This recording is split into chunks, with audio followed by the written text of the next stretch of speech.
اعوذ باللہ من الشیطان الرجیم بسم اللہ الرحمن الرحیم۔ السلام علیکم ورحمۃ اللہ وبرکاتہ۔ میرا آج کا موضوع ہے مایوسی۔ انسان مایوس کب ہوتا ہے؟ انسان مایوس اس وقت ہوتا ہے جب اسے کوئی روشنی کی کرن نہیں نظر آتی، جب اس کے چاروں طرف اندھیرا ہی اندھیرا ہوتا ہے، جب دنیا کے جھوٹے رشتے اسے سہارا دینے سے انکار کر دیتے ہیں، جب ظاہری سبب کوئی نظر نہیں آتا، اس وقت انسان مایوسی کی کھائیوں میں گرنے لگتا ہے۔ وہ سوچتا ہے کہ اب میرا کچھ نہیں بن سکتا، اسی لیے وہ مایوس ہو جاتا ہے۔ اور مایوسی شرک ہی نہیں بلکہ کفر بھی ہے، اور انسان اس کفر میں شرک کرنے لگتا ہے اور شرک کرتے کرتے وہ کفر کی حد تک چلا جاتا ہے۔ مایوس وہی انسان ہوتا ہے جس کا ایمان کمزور ہوتا ہے۔ جس انسان کو اپنے اللہ پر بھروسہ ہوتا ہے وہ کبھی مایوس نہیں ہوتا، بلکہ وہ ہر حال میں اللہ کا شکر ادا کرتا ہے۔ اسے امید ہوتی ہے کہ اللہ تعالیٰ اس کے لیے کوئی نہ کوئی سبب ضرور بنائے گا، بلکہ اللہ نے اس کا جو کام اس کے ذمہ کیا ہے وہ ہے دعا کرنا۔ وہ اپنی دعا کرتا رہتا ہے، اپنی دعا کو جاری رکھتا ہے اور اللہ سے مانگتا ہے، تو ایک دن ایسا ضرور آتا ہے کہ اللہ تعالیٰ اس کو عطا کر دیتے ہیں، اس پر رحم کر دیتے ہیں۔ اور اگر مایوسی میں انسان دعا کرنا ہی چھوڑ دے تو اللہ تعالیٰ بھی ایسے لوگوں کو ان کے حال پر چھوڑ دیتے ہیں، جیسے کہ حضرت یونس علیہ السلام کا واقعہ ہے۔ مچھلی کے پیٹ میں ہے، اندھیرا ہے، وحشت ہے، لیکن کیا ہے کہ اللہ سے مانگ رہے ہیں، اللہ سے دعا کر رہے ہیں۔ ان کو بھروسہ تھا کہ اللہ ان کی دعا ضرور قبول کریں گے۔ اللہ تعالیٰ اپنے نیک بندوں کی دعا کبھی رد نہیں کرتے، اور جب اللہ پر بھروسہ کر لیا جاتا ہے تو اللہ تعالیٰ کوئی نہ کوئی رستہ، کوئی نہ کوئی وسیلہ ضرور بنا دیتے ہیں۔ اللہ تعالیٰ کوئی نہ کوئی ذریعہ ایسا بنا دیتے ہیں کہ انسان کی مشکلات دور ہو جاتی ہیں، اور اللہ تعالیٰ انسان کی وہاں سے مدد کرتے ہیں جہاں سے اس کو گمان بھی نہیں ہوتا۔ یہی وجہ ہے کہ مایوسی کفر ہے۔ اللہ پر ہر حال میں بھروسہ کرنا چاہیے۔ اور آج کل ہمارے ایمان اتنے کمزور ہو چکے ہیں کہ ذرا سی تکلیف پر ہم چیخ اٹھتے ہیں اور نعوذ باللہ اپنے رب سے شکوے شکایتوں میں لگ جاتے ہیں، نمازوں کو چھوڑ دیتے ہیں، قرآن کو چھوڑ دیتے ہیں، بلکہ یہ مایوسی کفر ہے اور ہمیں اس سے بچنا چاہیے۔ وہ اللہ کے نیک بندے جنہوں نے اللہ پر بھروسہ کیا اور اللہ نے ان کو ہر مصیبت اور ہر مشکل سے نکالا، طریق گواہ ہے کہ جس نے بھی اللہ پر بھروسہ کیا اللہ تعالیٰ نے ان کے لیے کوئی نہ کوئی رستہ بنایا۔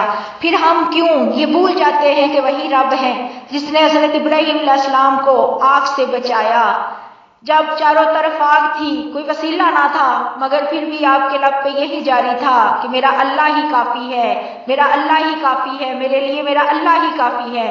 اور اللہ جب اپنے بندے کی مدد کرتے ہیں تو اللہ تعالیٰ کی رحمت جوش مارتی ہے اور اللہ تعالیٰ اپنے بندے کو وہاں سے نکال دیتے ہیں کہ بندہ گمان بھی نہیں کر سکتا کہ میں یہاں سے کبھی نکل پاؤں گا کہ نہیں۔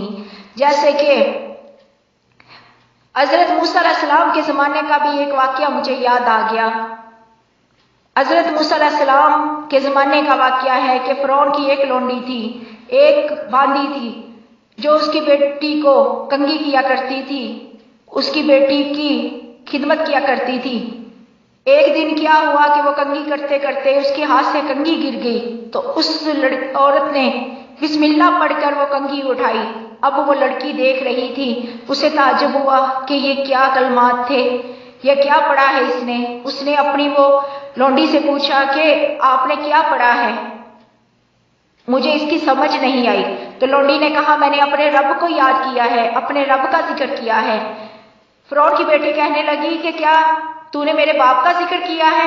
لونڈی نے کہا نہیں، میں نے تمہارے باپ کا نہیں، میں نے اپنے رب کا ذکر کیا ہے جو ہم سب کا حقیقی رب ہے۔ اب لڑکی حیران ہوئی اور کہنے لگی کہ پورا سلطنت والے میرے باپ کو رب جانتے ہیں اور تو میرے باپ کے رب ہونے پر انکار کر رہی ہے، تیرا کون سا ایسا رب ہے؟ اب اس نے اپنے باپ کو شکایت لگائی اور کہا کہ یہ جو لونڈی ہے یہ کسی رب کو پکار رہی تھی، آپ کو کہتی ہے کہ آپ سچے رب نہیں ہیں، اس کا کوئی رب اور ہے۔ اب جب یہ فرعون نے واقعہ سنا تو اسے بہت غصہ آیا، اس نے نوکروں سے کہا کہ اس کو بلایا جائے۔ اب اس مومنہ کی داستان سنیں۔ جب اس کو بلایا گیا تو فرعون نے کہا کہ کیا یہ واقعہ سچ ہے؟ تو نے کوئی اور رب بنا رکھا ہے؟ اس لونڈی نے کہا ہاں یہ سچ ہے، میرا رب اللہ ہے اور اللہ ہی میرا اور تیرا رب ہے، وہی واحد اور لا شریک ہے، اس کا کوئی شریک نہیں۔ فرعون کو یہ سن کر غصہ آیا اور اس نے کہا کہ مجھے میں اپنا رب مانو۔ اس عورت نے کہا کہ میں تجھے کبھی اپنا رب نہیں تسلیم کر سکتی کیونکہ میرا اللہ ایک ہے۔ اب فرعون کو غصہ آیا، فرعون نے حکم دیا، نوکروں کو حکم دیا کہ اس کے گھر کو جلا دو، اور جب اس کے گھر کو جلا دیا گیا تو پھر فرعون نے پوچھا اب بتا، اب تجھے کون بچائے گا؟ کہہ دے کہ تم میرا رب ہے۔ اس لونڈی نے کہا کہ تم میرا ٹکڑے ٹکڑے بھی کر دو تو پھر بھی میرے ہر ٹکڑے سے یہی آواز نکلے گی کہ میرا اللہ ہے، اللہ ایک ہے، اللہ بے نیاز ہے، میرا اللہ ہے۔ جب لونڈی نے یہ کلمات کہے تو فرعون کو اور غصہ آ گیا، اس نے کہا کہ اس کے بچوں کو بھی جلا دو۔ اب کیا ہوتا ہے، نوکر اس کے بچوں کو لا کر گرم تیل میں ڈالنے لگتے ہیں، وہ عورت تڑپ رہی ہے، اس کے دل میں بار بار خیال آتا ہے کہ میں اپنے بچوں کو بچا لوں، لیکن وہ یہ سوچ کر چپ کر جاتی ہے، خاموش ہو جاتی ہے، یہ سارا ماجرا دیکھتی ہے کہ میں اپنے رب کو قیامت کے دن اپنے رب کو منہ کیا دکھاؤں گی۔ یہ سوچ کر وہ اپنے بچوں کو جلتا ہوا دیکھ لیتی ہے، لیکن کہتی ہے کہ میرا اللہ ایک ہے، میرا اللہ ایک ہے، اسی توحید پر قائم رہتی ہے۔ جب فرعون یہ دیکھتا ہے کہ اس پر تو اس کے بچوں کی موت نے بھی کوئی اثر نہیں کیا، تو اس کا ایک دودھ پینے والا بچہ، 6 ماہ کا بچہ جو اس کی گود میں ہوتا ہے، اس کو بھی پکڑ کر جلانے کا حکم دیا جاتا ہے۔ اب وہ نوکر جو ہیں اس بچے کو چھین لیتے ہیں، اس کو جلا دیتے ہیں، ماں تڑپ جاتی ہے، لیکن پھر اپنے رب کی طرف رجوع کرتی ہے اور سجدے میں سر کو جھکاتی ہے اور کہتی ہے کہ الحمدللہ، بے شک تو میرا اللہ ہے اور میں اپنے ایمان پر قائم ہوں۔ اب جب فرعون یہ دیکھتا ہے تو فرعون کو اور غصہ آتا ہے اور فرعون اپنے نوکروں سے کہتا ہے کہ اس لونڈی کو اتنا مارو، اتنا اذیت ناک موت دو کہ یہ یاد رکھے اور اس کی جان مت لینا جب تک یہ مجھے اپنا رب نہ مان لے۔ اب اس عورت کو اذیت دی جاتی ہے، ہر طرح سے اذیت دی جاتی ہے، لیکن اس کے دل سے اور اس کے روح میں سے ایک ہی گواہی نکلتی ہے، لا الہ الا اللہ، لا الہ الا اللہ، میرا اللہ ایک ہے، میرا اللہ ایک ہے۔ جب یہی کہتے کہتے وہ دنیا سے چلی جاتی ہے۔ یہ ہے ایمان، یہ ہے اللہ پر بھروسہ۔ اسے بھروسہ تھا کہ اللہ اس کو دنیا میں اگر اذیت آ بھی رہی ہے، تکلیف آ بھی رہی ہے، اللہ اس کو دنیا سے جا کر اس کو جنت میں اعلیٰ مقام ضرور عطا کریں گے، اللہ اس سے خوش ہو جائیں گے۔ یہ ہے بھروسہ۔ اس کو یہ بھروسہ تھا کہ میرے بچے جس کے پاس جا رہے ہیں وہ 70 ماؤں سے زیادہ محبت کرنے والا ہے، وہ پیار کرنے والا ہے، وہ رحیم اور کریم ہے، وہ مددگار ہے۔ یہ تھا بھروسہ۔